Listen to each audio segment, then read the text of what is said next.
local author is releasing a book about her best friend who was given a second chance at life through a heart transplant after nearly dying from a rare autoimmune disease. And News Channel reporter Mina Wahab joins us live in studio with her story. Mina.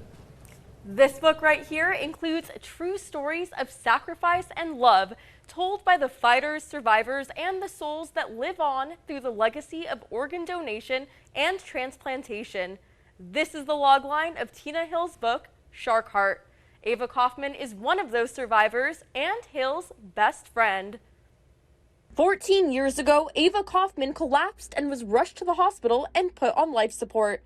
She was in an induced coma for months. When she woke up following her successful emergency heart transplant, she saw her best friend by her side. She thought that she was deep underwater, and she said she remembered the pressure and the dark, dark blue of being deep under the ocean, and that God told her he was going to give her the heart of a shark because it was going to be stronger than her first heart and it wouldn't break again. Kaufman vowed to dedicate her life's work to helping people in need of an organ transplant and the organ donor families. I learned about the inequities in the world of transplant.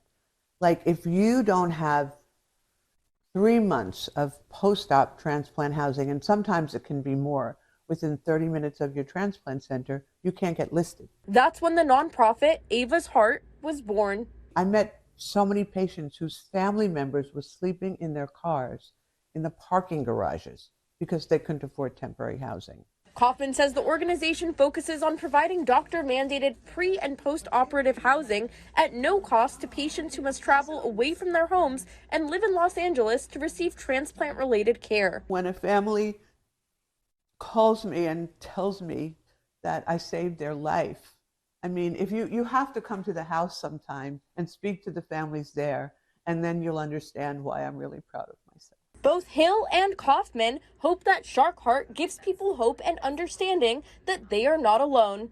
They also hope it encourages people to think about what it means to be an organ donor and to save a life. You have somebody else's DNA inside you, and you have a second chance at life a kind of life you've maybe never had before.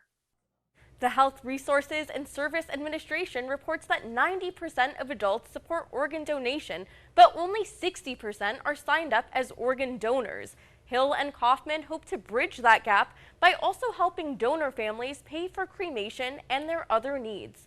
Live in studio, I'm News Channel reporter Mina Wahab.